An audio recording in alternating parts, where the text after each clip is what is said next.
Olá, meu nome é David Leone. Eu tive uma EQM em 2006 que mudou drasticamente a minha vida. Minha história começa em uma estação de trem em Cambridge. Eu estava me despedindo de um amigo e era um fevereiro muito frio. Não havia uma nuvem no céu, mas estava gelado. Eu estava ajudando meu amigo a entrar no carro quando dei um passo para trás, após dar um abraço e um beijo de despedida. Ouvimos os sinos automáticos das portas soarem. Então eu me afastei rapidamente, mas não a tempo, infelizmente. Parte do meu casaco ficou presa nas portas que se fecharam, e eu não consegui soltar de jeito nenhum. Sabe, era um casaco espesso de pele de ovelha. Eu gritei pedindo ajuda, esperando que houvesse um segurança, mas não havia segurança naquela linha específica. Então eu tentei de tudo. Eu estava batendo no vidro, mas nada acontecia. O motor começou a rugir, e eu olhei através do vidro das portas do vagão. Eu pude ver a expressão de puro terror nos olhos do meu amigo. Naquele momento pensei, pronto, acabou, porque não acreditava que ia sobreviver se aquele trem saísse comigo. O trem partiu em alta velocidade. Eu senti cada mudança de marcha e perdi o equilíbrio. Fui arrastado pelo platô e fiquei entre a borda plana do platô e o trem que se movia rapidamente. Fui jogado sob as rodás. Foi como se eu tivesse sido arremessado para uma enorme besta mecânica de ferro. Sabe, era como uma máquina de lavar girando em alta velocidade, mas era violento e aterrador. Era assustador, era agressivo. Entrei em modo de luta, ou ido, como dizem. Decidi lutar. Não ia deixar que aquela besta mecânica tirasse minha vida, então permaneci consciente durante toda a experiência. No final, fui lançado entre os trilhos. O trem continuou seu caminho. Era um trem muito longo. Lembro que pensei, ainda não acabou, então mantive o rosto enterrado na gravilha. O trem desapareceu pela linha. Lá estava eu, deitado em completo estado de choque. Não podia acreditar que estava vivo. Estava em total agonia. O casaco que eu estava usando estava em pedaços. Lembro que a primeira coisa que notei foi que meu braço estava aberto. Eu podia ver todo o interior, e não era nada bom. Lembro que pensei, uau, preciso de ajuda agora. Tentei ligar para a emergência com meu celular, mas claro, meu telefone estava completamente destruído. Os serviços de emergência chegaram muito rápido, pularam para a via e começaram a cortar minha roupa. Por um milagre, me retiraram da beirada do trem e me colocaram na parte de trás de uma ambulância. Lembro que o médico disse na parte de trás da ambulância, viemos de um pequeno hospital aqui perto, mas o que vai salvar sua vida está a 25 minutos de carro. Você consegue aguentar? Consigo, eu disse. Então, aceleramos pela estrada. Com as sirenes ligadas, chegamos ao hospital e havia toda uma equipe de médicos esperando.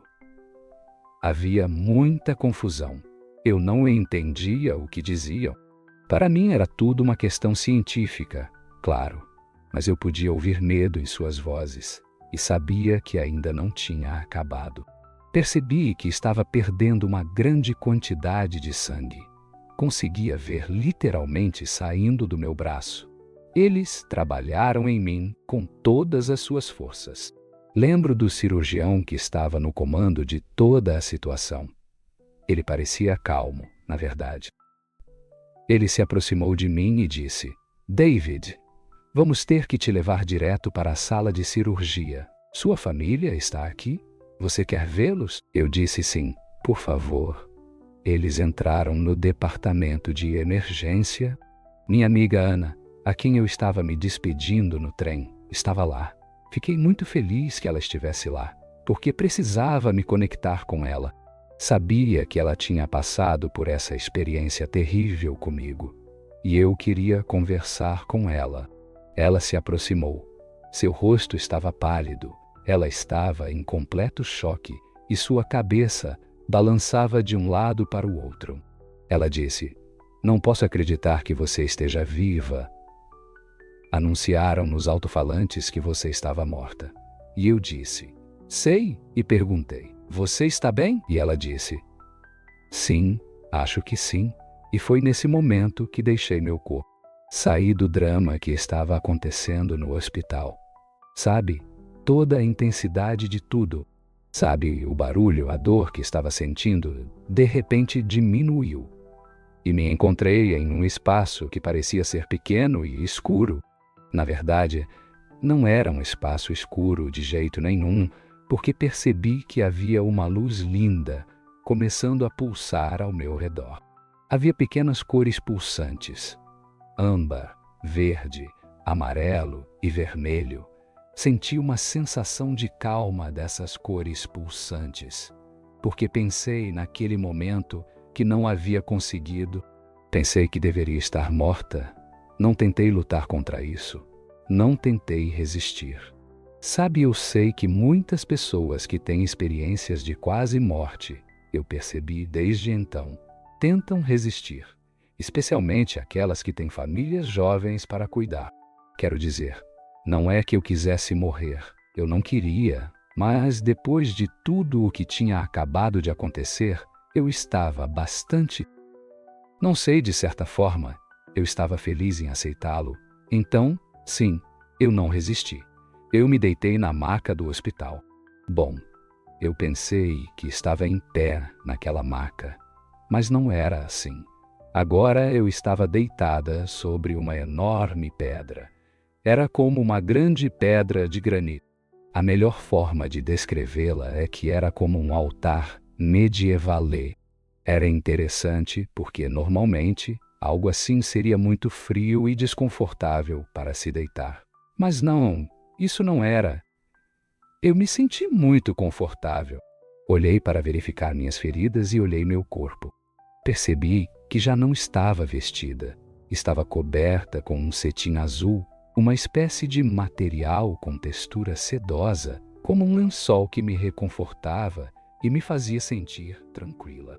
Não tinha nenhuma ferida, nem mesmo um arranhão ou contusão no meu corpo.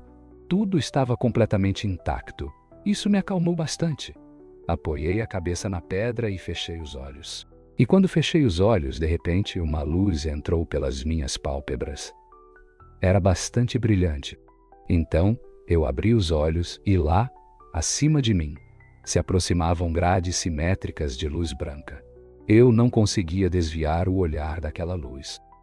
Então, embora fosse muito intensa e brilhante já, sabe, normalmente era um tipo de brilho que, neste reino, não poderíamos olhar.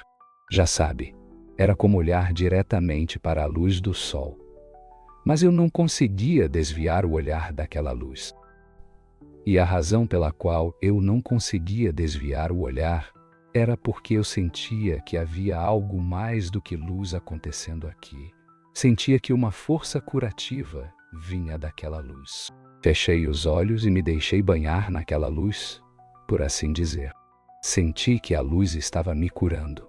Estava curando o trauma que eu acabara de passar, curando o trauma físico que eu tinha sofrido. Meu corpo foi uma sensação linda. De uma maneira estranha, eu não tinha medo nenhum. E então senti a presença de alguém por perto. Levantei a cabeça e abri os olhos, e lá estava essa pessoa, de pé aos meus pés. Era um ser. Uma pessoa que vestia uma camiseta preta muito contemporânea e tinha uma espécie de cabelo e pele loiros, de um branco puro que emanava a luz de dentro. E eu conhecia essa pessoa. Olhei para ela. Não conseguia precisar de onde, mas a conhecia.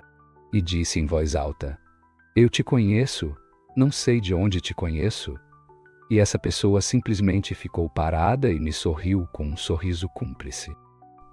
Não me falou, mas eu estava começando a sentir telepatia, por assim dizer. E estava começando a perceber que essa pessoa que estava olhando era como meu anjo da guarda. Por assim dizer, era o guardião de tudo que estava acontecendo aqui. Então me senti muito seguro, sabendo que essa pessoa estava lá para me proteger. e que qualquer coisa que acontecesse a seguir estaria tudo bem. Assim, joguei a cabeça para trás e fechei os olhos ainda mais. Então senti a presença de 2 seres, mais de cada lado de mim. Abri os olhos e havia 2 formas femininas. À minha direita, havia uma garota que usava um vestido longo marrom, muito contemporâneo, com cabelo longo e castanho e pele escura, enquanto a garota à minha esquerda usava uma vestimenta mais tradicional. Você sabe, era como uma nativa americana, índia, asiática ou brasileira sul-americana, talvez. Ela usava um vestido lindo.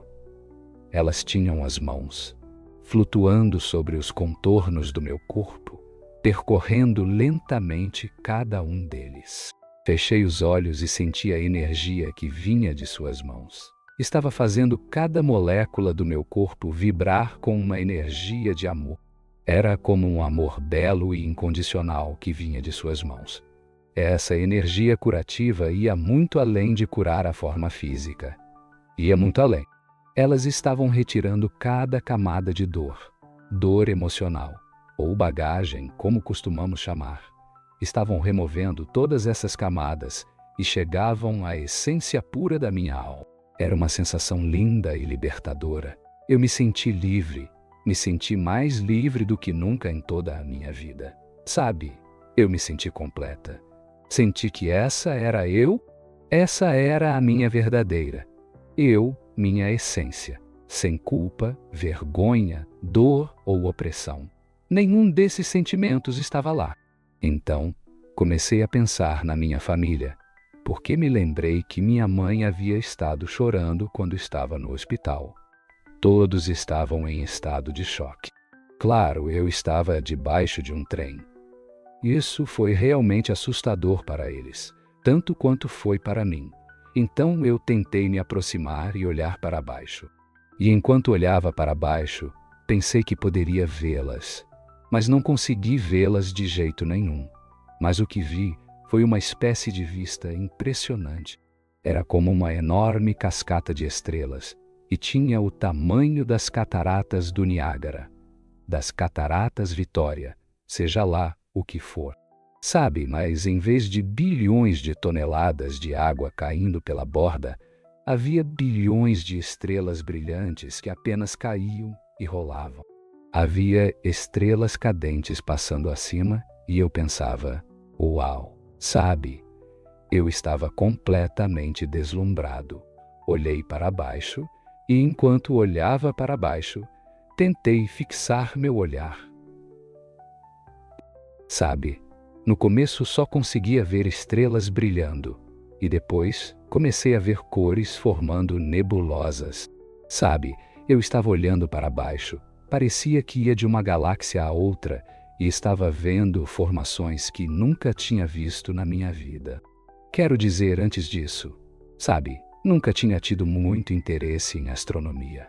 Às vezes eu olhava para o céu à noite e via as estrelas brilhando, mas era só isso. Era quase como uma visão bidimensional do universo para mim, enquanto agora eu sentia que estava no próprio universo. Senti essa enorme imensidão, não apenas por ver o que vi, mas senti a força da energia. Senti a energia disso. Senti que estava progredindo com essa energia, e por isso estava mais do que feliz em continuar com isso, porque era tão bonito. Apoiei novamente minha cabeça sobre essa enorme rocha, com a certeza de que eu fazia parte dessa energia e dessa bela força. A parte final de toda essa experiência foi a mais profunda para mim. Comecei a sentir essa energia de amor vibrando dentro de mim, mas ficou mais intensa. Vibrava com tal intensidade que pensei, o que está acontecendo? Tive que abrir os olhos novamente e levantar a cabeça. E logo além de onde eu estava, aquele belo ser andrógeno aos meus pés, havia uma espécie de enorme túnel de luz que vinha até mim através do universo. Estava cercado por essas chamas muito dramáticas que circulavam lentamente ao redor da borda dessa luz branca pura. Uma luz branca muito brilhante. Estavam me dizendo que o que eu estava vendo ali era a fonte de toda a criação. Sabe, isso era Deus. Não Deus na forma de Deus, que sempre gostei de acreditar. Sabe, nos meus livros didáticos, as imagens de Miguel Ângelo como Deus no teto do Vaticano, com a longa barba grisalha. Não, isso era Deus na forma desse enorme túnel de luz branca. O amor e a força que emanavam daquela luz branca eram tão bonitos, impressionantes e tão libertadores que eu ri. Lembro-me de ter rido para mim mesma e inclinado a cabeça para trás sobre a pedra. E justo nesse momento, de repente, voltei ao meu corpo. Estava de volta ao hospital e a beleza daquela luz branca agora era algo comum. Agora era a luz fluorescente que gritava nos meus olhos. O barulho era simplesmente excessivo. Era como um grito estridente nos meus ouvidos. E a dor tomou conta de cada veia e músculo do meu corpo. É estranho porque a maioria das pessoas me disse desde então: você deve ter estado realmente devastada por ter voltado, depois de toda essa beleza, ao hospital. Mas não, eu não estava. Ainda estava eufórica com tudo isso. Sentia que ainda estava conectada a todo aquele outro reino de onde acabara de voltar. Lembro-me de ter visto minha amiga Ana e minha família, lá, de pé. Virei-me para Ana e disse: algo incrível acabou de acontecer. Algo realmente importante que eu preciso lhe contar. E lembro que ela colocou a mão sobre minha boca e disse: agora não, você pode me contar mais tarde. E eu disse: não, mas isso é muito importante. Sabe, eu estava muito animada e cheia de energia. Ela disse: mais tarde, David, mais tarde. Então eu disse: tudo bem. De qualquer forma, me levaram de cadeira de rodas para o centro cirúrgico e fiquei inconsciente por aproximadamente 8 horas e meia. Lembro-me de ter acordado no quarto do hospital e estar lá, deitada sozinha na escuridão. Havia uma pequena máquina, tipo o BR2D2, que emitia um bip. E sim, eu estava processando o fato de que acabaram de me jogar embaixo de um trem e passei por tanto horror. Mas eu estava mais obcecada com o que acabara de acontecer. Toda a experiência de deixar meu corpo e ir a esse lindo reino e ver o que nos aguardava. Não sabia nada sobre experiências de quase morte naquele momento. Então pensei, aconteceu apenas comigo e pensei, preciso contar isso a todo mundo, pensei. Não posso esquecer. Como vou lembrar disso e como vou transmitir para as pessoas? E pensei, sei o que vou fazer. Vou traçar uma pintura que mostre o que me aconteceu, toda a experiência em um quadro.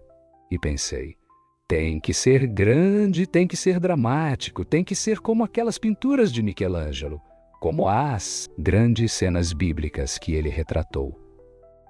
Nunca havia feito algo assim antes na minha vida, mas não me importava. Pensei, quando eu sair do hospital, é isso que vou fazer.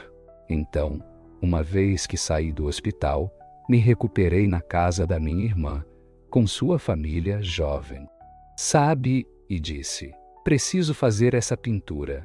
Então consegui um enorme canvas, e lembro que tinha o comprimento que havia na parede do quarto, onde estava me recuperando, na casa da minha irmã. E sabe, me recuperei o suficiente para fazer isso. Estava obcecada com isso. Eu tinha que fazer. Então comecei a pintar. E sim, no começo estava apreensiva, porque não tinha recebido treinamento para fazer isso e não queria estragar tudo. Mas assim que comecei a pintar, fiquei surpresa com a beleza que estava se formando. Sabe, pensei, eu lembro que quando comecei a pintar tons de pele, estava aplicando cores verdes, vermelhas, azuis, amarelas, de todo tipo. O que quer que fosse, eu ia jogando lá, e esses tons de pele estavam ganhando vida. E pensei, eu não sabia como fazer isso. E percebi que estavam me ajudando, estavam me guiando. estavam me guiando.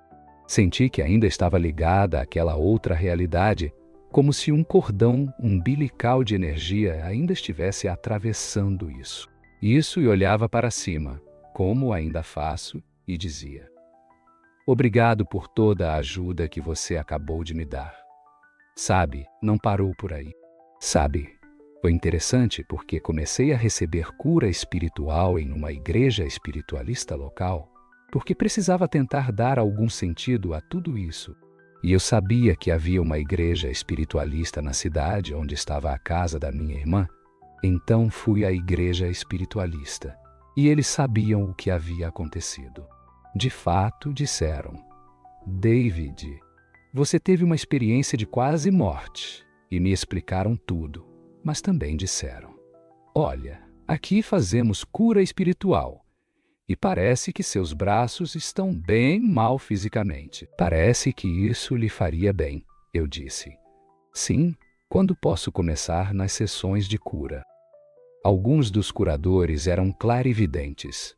Eles me davam mensagens e diziam: você sabe, estamos vendo uma luz azul entrando através de você. Uma energia curativa que está te curando. Você está te curando. Muito bem protegido. Mas então eles começaram a dizer: sabe, estamos ouvindo música, estamos vendo um violino sobre seu peito. E eu disse: não sei. Então, um deles disse: estão me dizendo que seus guias querem que você escreva uma peça musical sobre sua experiência. Eu disse: está bem. Então fui para casa, subi para o sótão e encontrei um velho sintetizador espanhol. Eu o gravei. A única coisa que eu tinha era o gravador de fita do meu pai, que eu havia pedido emprestado, e eu não sabia tocar quase nada. Sabe, não tinha formação, mas comecei a colocar algumas ideias nele. De repente, me ocorreu um belo trecho musical. Eu estava assistindo a um filme na televisão naquele momento e pensei: uau, o que é isso? E gravei imediatamente. E novamente soube que estava começando a receber ajuda. Eu desenvolvi isso até o ponto em que pensei que era mais do que uma simples peça musical. Eu pensei que ia ser uma canção que me inspiraria a escrever, mas não. Isso é algo que precisa ser interpretado por uma orquestra, e havia muita sincronicidade na minha vida nesse momento. Um desses momentos de sincronicidade foi que fiz amizade com um violoncelista da orquestra local. Um dia, nos encontramos para tomar um café e ela disse: o que você está fazendo? Falei sobre essa peça musical que estava acontecendo comigo. E ela também era bastante espiritual. Então entendeu. Ela disse: bem, talvez pudéssemos interpretá-la em nossa orquestra. Eu disse: isso seria incrível. Meu irmão, que morava em Londres e falávamos muito por telefone, me disse: olha, se você vai fazer isso, a orquestra vai precisar de música. Eles vão precisar de uma partitura. E eu disse: não consigo escrever música. Ele disse: bem, olha, eu tenho este aplicativo e vou te dar um velho computador portátil e vou te dar este aplicativo e um teclado. Quando você tocar o teclado, em vez de gravar em um gravador de fitas, grave neste aplicativo e ele pode transpor para formato musical. E foi isso que aconteceu. A orquestra aceitou tocá-la e me disseram: olha, você se importaria de dizer algumas palavras à imprensa local sobre sua peça? Sim, claro, disse-lhes. Falei com a imprensa local por telefone.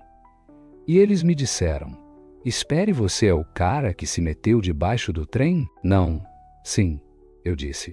Isso vai sair na capa do jornal. Eu disse: ótimo. A partir daquele momento, o telefone não parou de tocar. A BBC entrou em contato comigo e disse: gostaríamos de vir e fazer uma reportagem para as notícias sobre sua peça. Fantástico, eu disse. Claro. Depois disso, os ingressos para o concerto esgotaram com 2 semanas de antecedência. Então, A atmosfera na estreia foi incrível. Era como se você não pudesse ouvir uma agulha cair. Era um clima lindo, lindo, lindo. Eu pensei, isso é incrível.